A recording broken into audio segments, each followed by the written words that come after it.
പന്തക്കുസ്ത സമാഗതമായി കൊടുങ്കാറ്റടിക്കും പോലൊരു ശബ്ദം, അഗ്നിജ്വാലകൾ പോലുള്ള നാവുകൾ അവരുടെ മേൽ വന്നു നിറഞ്ഞു, അവരുടെ മേൽ വന്നു നിറഞ്ഞു. വിശ്വാസവും പ്രവൃത്തിയും ഒരുമിച്ച് നമ്മിൽ നിന്ന് ഉദ്ഭവിക്കണം. പ്രവൃത്തി കൂടാതെയുള്ള വിശ്വാസം ഫലരഹിതമായിരിക്കുമെന്ന് വചനത്തിൽ പറയുന്നു. ചില ഉദാഹരണങ്ങൾ സുവിശേഷ ഭാഗങ്ങളിൽ കാണുന്നുണ്ട്. അവയെക്കുറിച്ച് നമുക്കിപ്പോൾ വിവരിച്ചു തരുന്നു. അതോടൊപ്പം ആദിമസഭയിൽ എങ്ങനെയെല്ലാം വിശ്വാസികൾ പങ്കുവെച്ചും സഹായിച്ചും പരസ്പരം ഐക്യത്തോടെയും സ്നേഹത്തോടെയും വിശ്വാസത്തിൽ കഴിഞ്ഞിരുന്നു എന്നെല്ലാം നമുക്ക് മനസ്സിലാക്കി തരുന്നത് ഇപ്പോൾ ശ്രവിക്കാം. സന്മനസ്സുള്ളവർക്ക് സമാധാനം. എന്താ സന്മനസ്സെന്ന് പറഞ്ഞാൽ? ഇനി സുവിശേഷത്തിൽ നമ്മൾ കാണുന്നുണ്ട് എവിടെയെല്ലാം ഈശോ കടന്നു ചെന്നു. ഈശോയുടെ അടുത്തൊരു ധനികൻ വന്ന് ഈശോയുടെ അടുത്ത്, ഇതിപ്പോൾ ഒരു വലിയ ടോക്കിൽ പോകേണ്ട ആവശ്യമില്ല, എന്നാലും ഞാനിത് പറയാണ്. നമ്മുടെ സബ്ജക്റ്റ് പക്ഷേ നമ്മുടെ പ്രവർത്തനവുമായിട്ട് ഇതിന് കണക്ഷൻ ഉണ്ട്, അതുകൊണ്ടൊന്ന് പറയാണ് ഒന്ന്. അതുകൊണ്ട് വേറെ നമ്മുടെ ആരും വിരോധം വിചാരിക്കരുത്. ചിലപ്പോൾ ഇതിനെക്കുറിച്ചൊക്കെ ചിലയിടത്ത് പറഞ്ഞു കഴിഞ്ഞാൽ പിന്നെ അവിടെ എന്നെ ധ്യാനിപ്പിക്കാൻ വിളിക്കില്ല. അപ്പം അങ്ങനെ ഇവിടെ പ്രശ്നം ഉണ്ടാവില്ല. ഇതിപ്പോൾ ഞാൻ എല്ലായിടത്തും പറയാറുണ്ട്, അതനുസരിച്ച് എന്നാലാവുന്ന കാര്യങ്ങൾ നമ്മൾ ചെയ്യാറുണ്ട്. എനിക്ക് തോന്നുന്നത് ഈ മേഖലയിൽ നമ്മൾ വളരെയധികം വളരാനുണ്ട്. പ്രത്യേകിച്ച് നമ്മുടെ ഇടവകളിലും നമ്മുടെ പ്രാർത്ഥനാ ഗ്രൂപ്പുകളിലും ഉള്ള ഓരോ സഹോദരങ്ങളുടെയും പ്രശ്നങ്ങളും കഷ്ടതകളും നമുക്ക് കാണാൻ സാധിക്കുന്നില്ലെങ്കിൽ നമുക്ക് എങ്ങനെ ദൈവത്തെ സ്നേഹിക്കാൻ സാധിക്കും? അതാണ് വിശ്വാസവും പ്രവർത്തനവും തമ്മിലുള്ള ബന്ധം ഉണ്ടാകണം, എങ്കിലേ നമ്മുടെ വിശ്വാസം വളരുകയുള്ളൂ. ഓക്കെ, ഞാൻ എന്താ പറയാൻ വന്നതിപ്പോൾ? സുവിശേഷത്തിലെ 2 സംഭവം. ഒന്ന്, ആ ധനികൻ ഈശോയുടെ അടുത്ത് വന്നു. അയാൾ നല്ലൊരു കരിസ്മാറ്റിക്കാരനായിരുന്നു, വളരെ വിശുദ്ധനായിട്ട് ഒരാൾ, ഒരു പാപവും ചെയ്യണില്ല, എല്ലാ പ്രമാണങ്ങളും അയാൾ. അപ്പോൾ ഇയാൾ പറയാൻ, നിത്യജീവൻ അവകാശമാക്കാൻ ഞാൻ എന്ത് ചെയ്യണം? ഈ പ്രമാണങ്ങൾ കാക്കണം. ആ പ്രമാണങ്ങളെല്ലാം ഞാൻ ചെറുപ്പം മുതലേ. അപ്പോൾ ഈശോ അവൻ്റെ കണ്ണിലേക്കൊന്ന് സൂക്ഷിച്ച് നോക്കിയിട്ട് പറഞ്ഞു, നിനക്ക് ഇനിയും ഒരു കുറവുണ്ട്. എന്താണ് ആ കുറവ്? നിനക്ക് ഉള്ളത് വിറ്റ് ദരിദ്രർക്ക് കൊടുക്കുക. മുഴുവനും വിറ്റ് ദരിദ്രർക്ക് കൊടുക്കുക? കൊടുക്കുക. സാവധാനം ആള് ഗുഡ് ബൈ പറഞ്ഞ് പുറകോട്ട് പോയി. യേശുവിൻ്റെ അടുക്ക് വന്നിട്ട് ഒരനുഗ്രഹവും കിട്ടാതെ ആരെങ്കിലും പോയിട്ടുള്ളതായിട്ട് ബൈബിളിലുണ്ടെങ്കിൽ അത് ഇയാൾ മാത്രമാണ്. പക്ഷേ ഇയാൾക്ക് ഒരുപക്ഷെ കുറച്ച് കഴിഞ്ഞ് കിട്ടിയിട്ടുണ്ടാവും കേട്ടോ, നമ്മൾ പറയുന്നില്ല. ആ പർട്ടിക്കുലർ പോയിന്റിൽ അയാൾക്ക് ഇത്രയും വിശുദ്ധനായിട്ട് അയാൾ ജീവിക്കുന്നു, ഒരു പാപവും ചെയ്യുന്നില്ല, പക്ഷേ ദൈവരാജ്യ അനുഭവം ഉണ്ടാകുന്നില്ല. അതുപോലെ തന്നെ എത്ര സംഭവങ്ങളിലൂടെ ഈശോ അത് വ്യക്തമാക്കിയിരിക്കുന്നു. ലാസറും ധനവാന്റെയും സംഭവം, സക്കേവൂസിൻ്റെ സംഭവം. ഇവർ തമ്മിൽ എന്തോ സുഹൃത്തുക്കളായിരുന്ന മാതിരിയാണ്. ഇത് കഴിഞ്ഞ അടുത്ത അധ്യായത്തിലാണ് സക്കേവൂസിൻ്റെ ഭവനത്തിൽ യേശു വന്ന ഉടനെ തന്നെ സക്കേവൂസ് പറയുകയാണ്, എൻ്റെ സ്വത്തിൻ്റെ പകുതി ഞാൻ വിറ്റ് ദരിദ്രർക്ക് കൊടുക്കാം. ഉടനെ കർത്താവ് പറഞ്ഞു, ഇന്ന് ഈ കുടുംബത്തിലെ രക്ഷ കൈവന്നിരിക്കുന്നു. എത്ര ക്ലിയർ ആയിട്ട് കിടക്കണ ഒരു കാര്യം അത്. ഇനി അപ്പസ്തോല പ്രവർത്തനങ്ങളിൽ നമുക്ക് കാണാം. അപ്പസ്തോല പ്രവർത്തനങ്ങളിൽ 2-ാം അധ്യായത്തിൽ പന്തക്കുസ്ത അല്ലേ? 2-ാം അധ്യായം. എന്താ എല്ലാവരും ഒന്നും മൂളാത്തത്? അപ്പസ്തോല പ്രവർത്തനം 2-ാം അധ്യായത്തിലാണല്ലോ പന്തക്കുസ്ത ഉണ്ടായത്. അത് കഴിഞ്ഞ് 3-ഉം 4-ഉം അധ്യായത്തിൽ എന്താ സംഭവിക്കുന്നത്? 3-ാം അധ്യായം മുതൽ കരിസം, ഹീലിംഗ്, അത്ഭുതകരമായ രോഗശാന്തികൾ ഉണ്ടാകാൻ തുടങ്ങി. ഇല്ലേ? അത്ഭുത രോഗശാന്തി, മുടന്തൻ ചാടണു. 4-ാം അധ്യായത്തിൽ അത്ഭുതം എന്താ? 4-ാം അധ്യായത്തിൽ അത്ഭുതം എന്താ? എല്ലാവരും അവരുടെ സ്വത്തുകളൊക്കെ വിറ്റ് അപ്പസ്തോലന്മാരുടെ അടുത്തോട്ട്. ഇതൊരു അത്ഭുതമല്ലേ? എന്നിട്ട് അവിടെ എഴുതിയിരിക്കുന്നത് എന്താ? 4:34, അവരുടെ ഇടയിൽ ദരിദ്രരായി ആരും ഉണ്ടായിരുന്നില്ല. എല്ലാവരും ഒന്ന് വായിച്ച വചനം. അവരുടെ ഇടയിൽ 4:34 ദാരിദ്ര്യം അനുഭവിക്കുന്നവർ ആരും ഉണ്ടായിരുന്നില്ല. ഇതൊരു അത്ഭുതമല്ലേ? എല്ലാവരും ഒന്ന് കരമുയർത്തി ഇങ്ങനെ ഒരു കാലം നമ്മുടെ നാട്ടിലുണ്ടാകാൻ വേണ്ടി ഒന്ന് പ്രാർത്ഥിച്ചേ. 4:34 അവരുടെ ഇടയിൽ ദാരിദ്ര്യം അനുഭവിക്കുന്നവരായി ആരും ഉണ്ടായിരുന്നില്ല. ഈ കാലം നമ്മുടെ നാട്ടിൽ ഉണ്ടാകോ ഇല്ലയോ?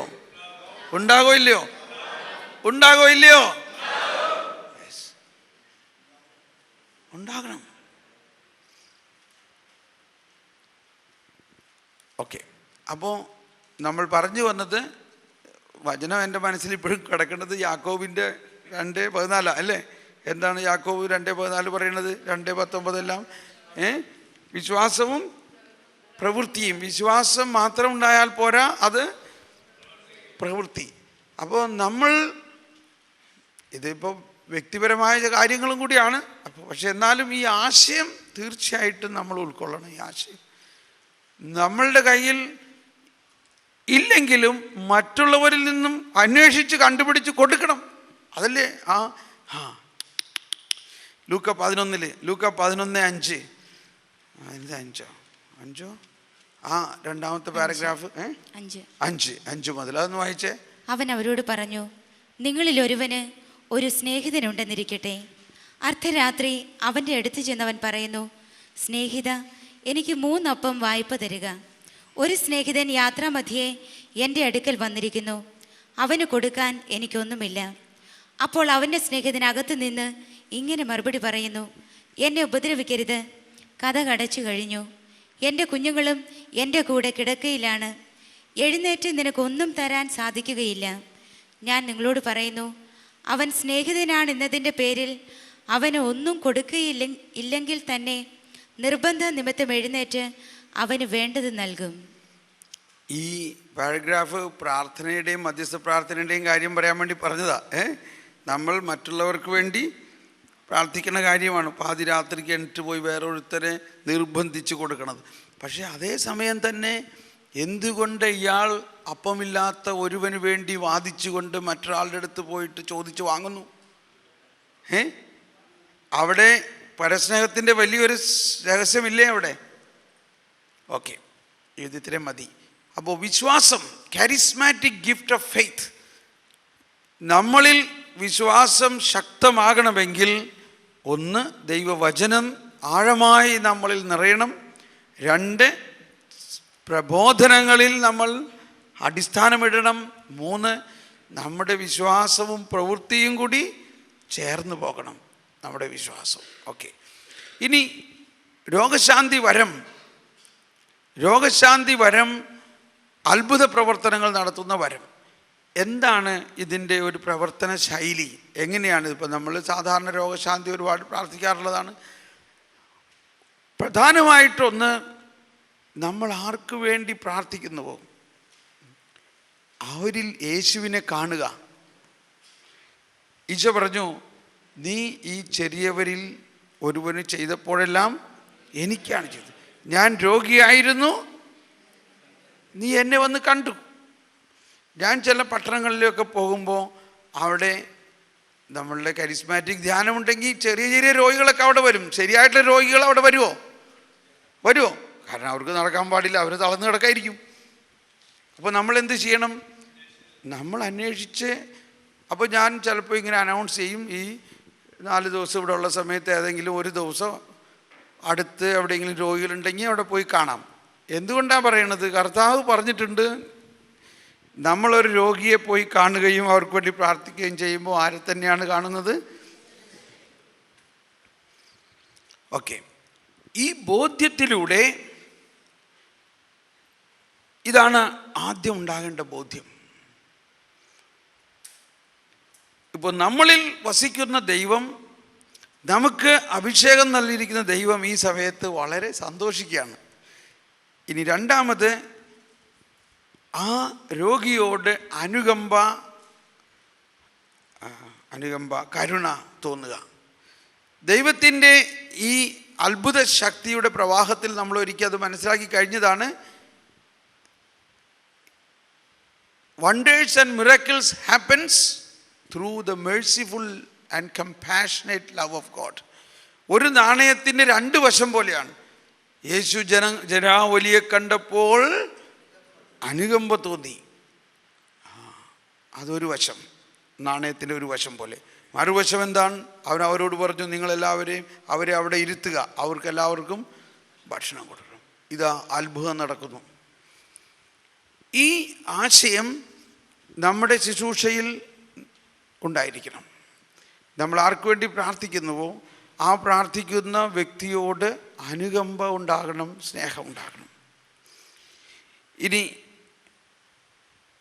അടുത്ത പോയിന്റ്, നമ്മൾ നേരെ ചെന്നങ്ങ് കൈവച്ച് പ്രാർത്ഥിക്കുകയല്ല രോഗശാന്തി ശുശ്രൂഷ എന്ന് പറയുന്നത്. നമ്മൾ ആ വ്യക്തിയെ എവാഞ്ചലൈസ് ചെയ്യണം, ആ വ്യക്തിയോട് യേശുവിനെ കുറിച്ച് സംസാരിക്കണം,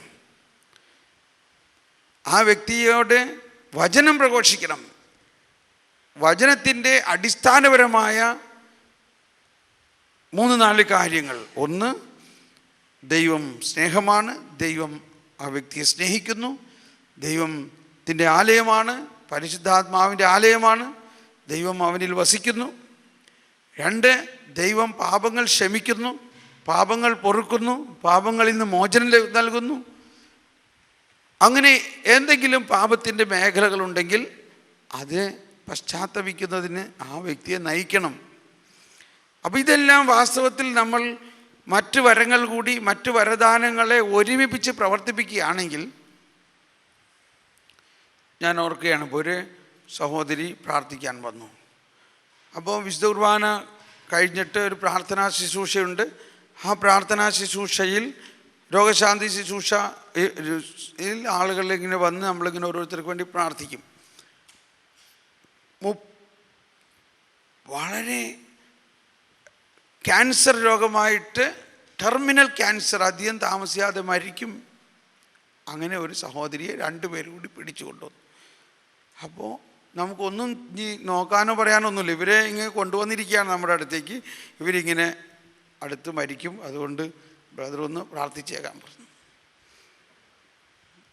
പക്ഷെ ഇപ്പോൾ നമ്മൾക്കൊരു മനസ്സിൽ പ്രയാസം, ഇവരെ ഒന്ന് എവാഞ്ചലൈസ് ചെയ്യാൻ നമുക്ക് സമയം കിട്ടിയില്ലല്ലോ. ഞാൻ അവർക്ക് വേണ്ടി പ്രാർത്ഥിക്കുമ്പോൾ കർത്താവിനോട് ചോദിക്കുകയാണ്, എന്താ അവരോട് പറയേണ്ടത്, എന്തെങ്കിലും ഒരു വാക്കെങ്കിലും പറഞ്ഞാൽ. അപ്പോൾ കർത്താവ് പറഞ്ഞു, ഇവള് വളരെ നാളായി കുമ്പസാരിച്ചിട്ട്, അവൾ കുമ്പസാരിക്കാണ്ട് ഇന്ന് ഇവിടെ നിന്ന് പോകരുതെന്ന്. അപ്പം ഞാൻ പതുക്കനെ ആ സഹോദരിയോട് ചെവിയിൽ ചോദിച്ചു, കുമ്പസാരിച്ചിട്ട് എത്ര നാളായി? അതൊരു നട്ടുക്കൽ നടുങ്ങിയിട്ട് പറഞ്ഞു, 35 വർഷമായിട്ടുണ്ട്.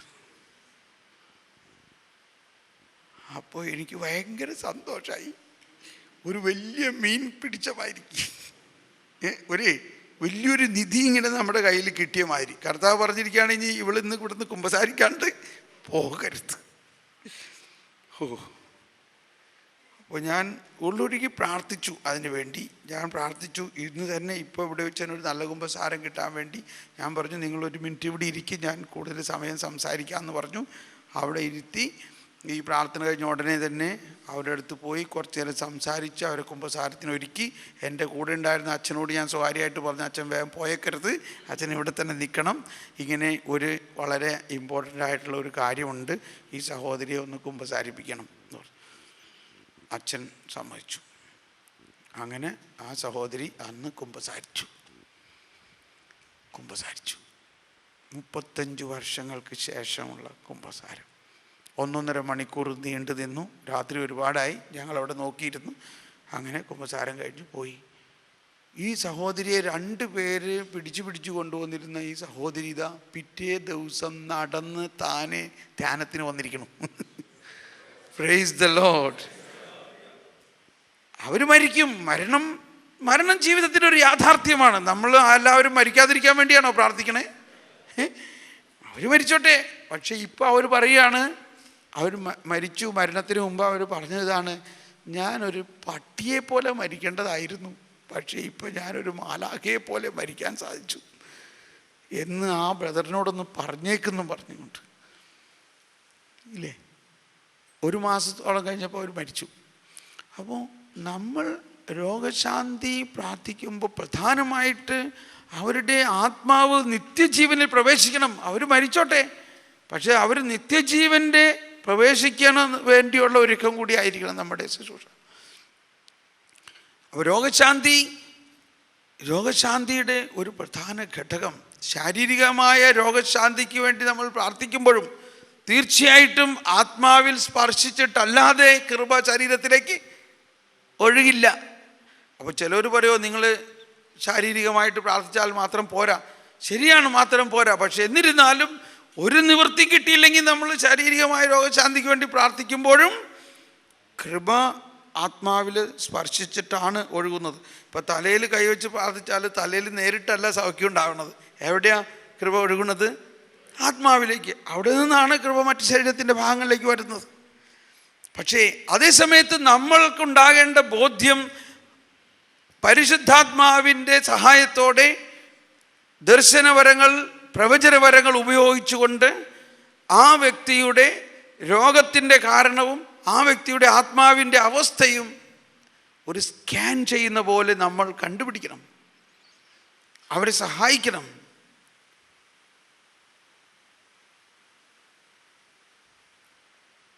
അങ്ങനെ സഹായിക്കുമ്പോൾ അവരുടെ ആത്മാവിൻ്റെ പാപബന്ധനങ്ങൾ അഴിയുകയാണെങ്കിൽ പെട്ടെന്ന് സൗഖ്യം കിട്ടും. നമ്മളങ്ങനെ ധാരാളം സാക്ഷ്യങ്ങളൊക്കെ ഇവിടെ കേട്ടിട്ടുള്ളതാണല്ലോ. അപ്പോൾ നമ്മൾ രോഗശാന്തി വരം വളരെ സിമ്പിളായിട്ടുള്ളതാണ്, എല്ലാവർക്കും ഉപയോഗിക്കാൻ സാധിക്കുന്ന ഒരു വരമാണ്. ഈശോ പറഞ്ഞു, വിശ്വാസികൾക്ക് ഈ ചിഹ്നം ഉണ്ടായിരിക്കും. എന്താണ് ചിഹ്നം? അവർ രോഗികളുടെ മേൽ കൈകൾ വയ്ക്കും, അവർക്ക് സൗഖ്യമുണ്ടാകും എന്ന് പറഞ്ഞാൽ അതിലൂടെ നമ്മൾ മനസ്സിലാക്കേണ്ടത് നമ്മളുടെ ആ കൈവെപ്പ് എന്നത് വിശ്വാസത്തിൻ്റെ ഒരു ചിഹ്നമാണ്. അപ്പോൾ അവിടെ കൈവെപ്പ് എന്ന് മാത്രമല്ല, അവിടെ വിശ്വാസമാണ് ഇമ്പോർട്ടൻറ്റ്. എന്താണ് നമ്മുടെ വിശ്വാസം പറയുന്നത്? ആ വിശ്വാസം അനുസരിച്ച് നമ്മൾ ആ സഹോദരി ആ സഹോദരനോട് പെരുമാറണം. കൈവെപ്പ് മാത്രമല്ല അവരുടെ ഘടകം, വിശ്വാസികൾക്ക് ഈ ചിഹ്നമുണ്ടാകും. അപ്പോൾ നമ്മളുടെ വിശ്വാസം അനുസരിച്ച് നമ്മൾ ആ സഹോദരി ആ സഹോദരനെ ക്രിസ്തുവിൻ്റെ ഒരു അവയവമായിട്ട് കാണുകയും ആ വ്യക്തിയിൽ ഉണ്ടായിരിക്കാവുന്ന എന്തെല്ലാം തിന്മയുടെ സ്വാധീനങ്ങളാണോ, എന്തെല്ലാം കുറ്റങ്ങളാണോ അതിനെ പരിഹരിക്കുന്നതിന് വേണ്ടി നമ്മൾ അവരെ സഹായിക്കുകയും വേണം. അപ്പോൾ കരിസ്മാറ്റിക് ഹീലിംഗ് മിനിസ്ട്രിയിൽ വരുമ്പോൾ മറ്റ് വരദാനങ്ങൾ ഇതിനു വേണ്ടി ഉപയോഗിച്ചാൽ മാത്രമേ ഇത് വിജയിക്കുള്ളൂ. ഏത് വരങ്ങൾ? ഇപ്പോൾ നമ്മൾ ഇന്നലെ എടുത്ത ജ്ഞാനത്തിൻ്റെ വചനവും വിവേകത്തിൻ്റെ വചനം നമ്മൾ സാധാരണ പറയുമ്പോൾ സന്ദേശം എടുക്കണമെന്നോ വിഷൻ എടുക്കണമെന്നൊക്കെ പറയണമായിരിക്കും. ഇപ്പോൾ ഞാൻ 1-2 സംഭവം പറയണം. ഒരിക്കലൊരു സഹോദരനെ ഒരു വീൽ ചെയറിൽ അല്ലെങ്കിൽ ഒരു ചാരി കസേര പോലെ ഒരു കസേരയിൽ കെട്ടിക്കൊണ്ടുവന്നിരിക്കുകയാണ്. അയാളുടെ ശരീരം റബ്ബർ മാതിരിയാണ്, എല്ലാം റബ്ബർ മാതിരിയാണ്, നിൽക്കുകയാണെങ്കിൽ ഇങ്ങനെ കുഴഞ്ഞു വീഴും. അതുകൊണ്ട് അദ്ദേഹത്തെ കൊണ്ടുവന്നു. അപ്പോൾ ഞാൻ പ്രാർത്ഥിച്ചപ്പോൾ അപ്പോൾ ഇവർ കാണുമ്പോൾ തന്നെ നമ്മൾ കർത്താവിനകത്ത് എന്തുകൊണ്ട് അവരിവിടെ വന്നിരിക്കുന്നു? കർത്താവിൻ്റെ ഒരു പ്രേരണ കൊണ്ടല്ലേ നമ്മുടെ അടുത്ത് കൊണ്ടുവന്നേക്കണത്, അല്ലേ? അതുകൊണ്ട് ആരെയും തിരസ്കരിക്കരുത്, നമ്മൾ പ്രാർത്ഥിക്കുക. അപ്പോൾ പ്രാർത്ഥിക്കാൻ അങ്ങോട്ട് ചെല്ലുമ്പോഴേക്കും ഞാനിങ്ങനെ ഒരു ചെറിയ ദർശനത്തിൽ ഇങ്ങനെ കാണാൻ തുടങ്ങി. ഈ കമ്പ്യൂട്ടറിൻ്റെയൊക്കെ സ്ക്രീനിൽ എഴുതി വരണമാതിരി. ഞാൻ ചോദിച്ചു, കർത്താവ് എന്താണോ ഈ കേസ്, എങ്ങനെ ഇതിനെ നേരിട്ട് എന്ത് ചെയ്യും? ഈ കർത്താവിൻ്റെ കാലത്ത് ഈ എന്താ കട്ടിലുമ്മ കെട്ടിക്കൊണ്ടുവന്നേക്കണ മാതിരിയാണ് ഒരു ചാരു കസേരയമ്മ കെട്ടിക്കൊണ്ടുവന്നേക്കണത്. വലിയ പ്രതീക്ഷയായിരിക്കില്ല ഇവർക്ക്. പക്ഷേ നമ്മൾ ആ പ്രതീക്ഷ അനുസരിച്ച് വല്ലതൊക്കെ ചെയ്യാൻ പറ്റുമോ എന്ന് അറിഞ്ഞൂടാ. പക്ഷേ കർത്താവ് ഇങ്ങനെ കാണിച്ചു തന്നു ഇന്നർ ഹീലിംഗ് ഉണ്ടോ. അപ്പോൾ ആ വ്യക്തിക്ക് ആവശ്യമായിട്ടുള്ളത് ഇന്നർ ഹീലിങ്ങിൻ്റെ മേഖലയാണ്. പക്ഷെ അപ്പോഴും ക്ലിയർ അല്ല. ഇനി വീണ്ടും കർത്താവിനോട് ചോദിച്ചു, എന്ത് മേഖലയിലാണ് inner healing? Deep sorrow, deep sorrow, കഠിനമായ ദുഃഖത്തിൻ്റെ മേഖലയിലാണ്. വൈ? ഇതൊക്കെ നമ്മൾ ഈ നടക്കുന്ന സമയത്ത് ഈ കമ്മ്യൂണിക്കേഷനിൽ കിട്ടുകയാണ്. Father died. ഇപ്പോൾ ഒരുവിധം ഡാറ്റ നമ്മുടെ അകത്ത് കിട്ടിക്കഴിഞ്ഞു. ഈ കർത്താവിൻ്റെ പരിശുദ്ധാത്മാവ് നമുക്ക് തരുന്ന സന്ദേശം അനുസരിച്ച് ഈ വ്യക്തിക്ക് അപ്പൻ മരിച്ചത് മൂലമുള്ള കഠിനമായ ദുഃഖം മൂലമാണ് ഈ അവസ്ഥ എന്നതാണ് നമ്മൾക്കുള്ള വിവരം. അദ്ദേഹത്തിൻ്റെ അടുത്ത് ചെന്നു, എന്താണ് വിശേഷം, എന്താണ്, എങ്ങനെയായി, എന്താ പ്രശ്നം എന്നൊക്കെ ചോദിച്ചു കഴിഞ്ഞപ്പോൾ പറഞ്ഞു, എൻ്റെ ബ്രദറെ ഈ ഡോക്ടർമാരൊക്കെ തല്ലിപ്പൊളിയാണ്, എനിക്ക് തെറ്റായ മരുന്ന് തന്നു, റിയാക്ഷനായി ഞാനിങ്ങനെയായി. ഞാൻ ഉള്ളൂർ ആശുപത്രിയിൽ കൊണ്ടുവന്ന് എന്നെ 6 മാസം വിട്ട് ഒന്നും ശരിയായില്ല. അവർ എന്നെ ഒരു പെട്ടിയിലാക്കി ഇങ്ങനെ കെട്ടി ഇങ്ങോട്ടേക്ക് വിട്ടു. അപ്പോൾ ഇയാൾ ഒരു പെട്ടിമാതിരി ഒരു കാസ്കറ്റ് ഇട്ടിരിക്കുകയാണ്, ഒരു ബോഡി തളർന്നു പോകാതിരിക്കാൻ. എന്നിട്ടിങ്ങനെ നെട്ടും ബോൾട്ടിട്ട് പൂട്ടിയേക്കാം. ഇപ്പം നമ്മൾക്ക് കർത്താവ് കാണിച്ചു തന്ന സന്ദേശവും ഇയാൾ പറയണതുമായിട്ടൊരു ബന്ധവും തോന്നുന്നില്ലേ? ഒരു ബന്ധവുമില്ല. വീണ്ടും ഞാൻ ചോദിച്ചു, എന്തെങ്കിലും വീട്ടിൽ വല്ല സംഭവങ്ങൾ നടന്നോ? ഒരു സംഭവമില്ല, ഞാനൊരു ദിവസം ഒരു അൾമാര പിടിച്ചൊന്ന് തള്ളിയപ്പോഴും ഇങ്ങനെ തളർന്ന് വീണെന്ന് പറഞ്ഞു. ഓ, ആടെ നിൽക്കണം. അപ്പോൾ ഇയാൾ നല്ല കൊമ്പം വീശക്കാരനാണ്, നല്ല ഒരു എക്സ് മിലിറ്ററിയാണ്. അപ്പോൾ എനിക്ക് കുറേ കൂടി ഈ എക്സ് മിലിറ്ററി ആയിട്ടുള്ള ആൾ അപ്പം മരിച്ചതിൽ ഇത്രപ്പെടുത്ത് ദുഃഖിക്കണം. അവിടെ എന്തോരപ്പെട്ട ആൾക്കാർ, എന്ത് വലിയ മരണങ്ങളും ഇതൊക്കെ കാണുന്ന ആൾക്കാരാണ് ഇവർ. ഷോ, ഞാൻ ചോദിച്ച്, അപ്പച്ചൻ ജീവിച്ചിരിപ്പുണ്ടോ? അപ്പച്ചൻ എവിടെ? അപ്പച്ചൻ ഉടനെ ഇയാളങ്ങ് വികാരം പരിതനായിട്ട് കരയാൻ തുടങ്ങി. ഈ കൊമ്പം മീശ കരയാൻ തുടങ്ങി. കൊച്ചു കുട്ടിയെപ്പോലെ ഇയാളെ കരയാൻ തുടങ്ങി. 65 വയസ്സായ ആളാണ് ഇദ്ദേഹം. ഇത് 65 വയസ്സായ ആളുടെ അപ്പൻ എത്ര വയസ്സായിരിക്കും എന്ന് ആലോചിച്ചോ. പക്ഷേ ജീവിതത്തിൻ്റെ യാഥാർത്ഥ്യമാണ്. 10 വർഷം മുമ്പ് ഇയാൾക്ക് 55 വയസ്സായിരുന്നപ്പോൾ അപ്പൻ മരിച്ചു. അപ്പൻ എൻ്റെ മടിയിൽ കിടന്നാണ് മരിച്ചത്. ഇങ്ങനെ അപ്പോൾ ഒന്ന് മനസ്സിലായി, എന്തുകൊണ്ടാണ് അപ്പം മരിച്ചപ്പോൾ ഇത്രയും ദുഃഖത്തിൻ്റെ ചില കാരണങ്ങളുണ്ടാകാം. ആ കാരണങ്ങൾ ഞാൻ മനസ്സിലാക്കാൻ ശ്രമിച്ചപ്പോൾ അപ്പനെ വേണ്ട മാതിരി ഒന്നും ചെയ്തിട്ടുണ്ടാവില്ല നല്ല കാലത്തെ. അതുകൊണ്ടാണ് ഈ ദുഃഖം കൂടുതലുള്ളത്. അതുകൊണ്ട് മരിച്ചു കഴിഞ്ഞപ്പോൾ കൂടുതൽ പ്രയാസമായി, എനിക്ക് ഒന്നും ചെയ്യാൻ പറ്റില്ലല്ലോ എന്നൊക്കെ ഉദ്ദേശിച്ചു. എനിവേ, കഠിനമായ ദുഃഖം, അതിൻ്റെ കാരണങ്ങളപ്പോൾ മനസ്സിലായി. ഒന്ന്, അപ്പം മരിച്ചത് കൊണ്ടാണ്. അപ്പോൾ അപ്പൻ്റെ കാര്യം പറഞ്ഞ് അപ്പം മരിച്ച കാര്യം കഴിഞ്ഞപ്പോൾ ഇയാൾ അങ്ങ് കരയാൻ തുടങ്ങി. അപ്പം ഞാൻ പറഞ്ഞു, മരണം യാഥാർത്ഥ്യമാണ്. ജനിച്ചവരെല്ലാം മരിക്കുകയോ ഇല്ലയോ? അപ്പോൾ മരണം ജനനം പോലെ തന്നെയുള്ളൊരു യാഥാർത്ഥ്യമാണ്. ഇതാണ് നമ്മൾ മരണത്തെക്കുറിച്ചുള്ള പ്രബോധനം നമ്മൾക്ക് അറിയുന്നില്ലെങ്കിൽ നമ്മൾ കിടന്ന് മൈക്ക് വെച്ച് കരയും. കരയണത് ഒരു ചടങ്ങാണ് നമ്മുടെ ഇവിടെ മരണത്തിന്. ചിലയിടത്തൊക്കെ മൈക്ക് വെച്ച് കരണ്ട കണ്ടിട്ട്, അതുകൊണ്ട് പറഞ്ഞതാ.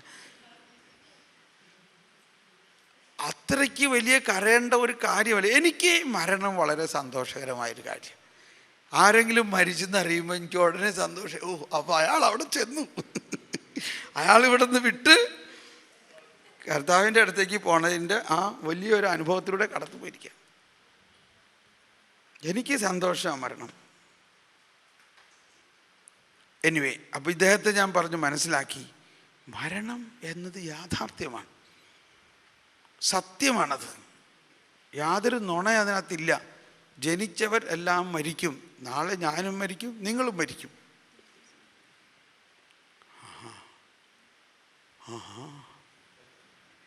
ശരിയാണല്ലോ.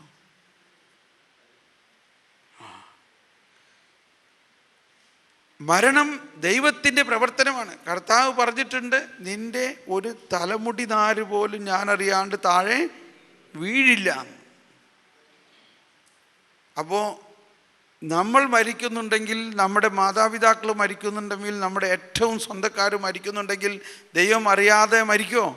ദൈവം അറിഞ്ഞിട്ടാണ് സംഭവിക്കുന്നത്. അതുകൊണ്ട് ദൈവത്തെ മഹത്വപ്പെടുത്തണം, ദൈവത്തെ സ്തുതിക്കണം. അപ്പച്ചൻ മരിച്ചതിനെക്കുറിച്ച് സ്തുതിക്കണം. ഇനി ഞാൻ ചോദിച്ചു, അപ്പച്ചൻ എങ്ങനെയുള്ള ആളായിരുന്നു? വിശ്വാസിയായിരുന്നോ? പിന്നെ നല്ല കുമ്പസാരമോ കഴിച്ചോ? നല്ല രീതിയിലാണ് മരിച്ചത്. അപ്പോൾ നിങ്ങളുടെ വിശ്വാസം അനുസരിച്ച് ഇപ്പോൾ അപ്പച്ചൻ എവിടെയാണ്? അപ്പച്ചൻ തീർച്ചയായിട്ടും കർത്താവിൻ്റെ അടുത്ത് തന്നെയാണ്. പിന്നെ എന്തിനാ കരയണേ? എന്തെങ്കിലും സംശയമുണ്ടോ അതിനകത്ത്? സംശയമില്ല. ഇതാ വിശ്വാസം എന്ന് പറയുന്നത്. പലർക്കും ഒരു പ്രശ്നം ഇതാണ്, എവിടെയായിരിക്കും എൻ്റെ ഭർത്താവ് അല്ലെങ്കിൽ ഭാര്യ അല്ലെങ്കിൽ ഭർത്താവ് മാതാവ്? എവിടെയായിരിക്കും? നരകത്തിലോ ശുദ്ധീകരണ സ്ഥലത്തിലോ സ്വർഗത്തിലോ? നമുക്കറിയില്ല. എന്തുകൊണ്ടറിയില്ല? എന്തുകൊണ്ടറിയില്ല? അപ്പോൾ ഇതറിയണം. അതാണ് നമ്മുടെ വിശ്വാസത്തിൻ്റെ ഒരു ഘടകം. ഒരിക്കൽ മദ്രാസിൽ നിന്ന് ഒരു ചേട്ടി വന്നു, ഭയങ്കരമായിട്ട് കരച്ചില്ല. 1 വർഷം മുമ്പ് ഭർത്താവ് മരിച്ചുപോയി, ഇപ്പോഴും കരച്ചില്ല 1 വർഷമായിട്ടും. എന്തിനാ നിങ്ങൾ കരയണേ? എനിക്കൊന്നും അറിഞ്ഞൂടാ അങ്ങേരിപ്പോൾ എവിടെയാന്ന്. അപ്പോൾ അത് നിങ്ങളുടെ പ്രശ്നമാണ്, അങ്ങേരുടെ പ്രശ്നമല്ലത്. നിങ്ങളുടെ ഭർത്താവ് മരിച്ചത്, അപ്പോൾ ഞാൻ ചോദിച്ചു എന്താ അദ്ദേഹത്തിൻ്റെ വിശ്വാസത്തിൻ്റെ അവസ്ഥ എന്തായിരുന്നു? അദ്ദേഹം ഒരാൾക്കും ഒരു ദൂഷവും ചെയ്തിട്ടില്ല.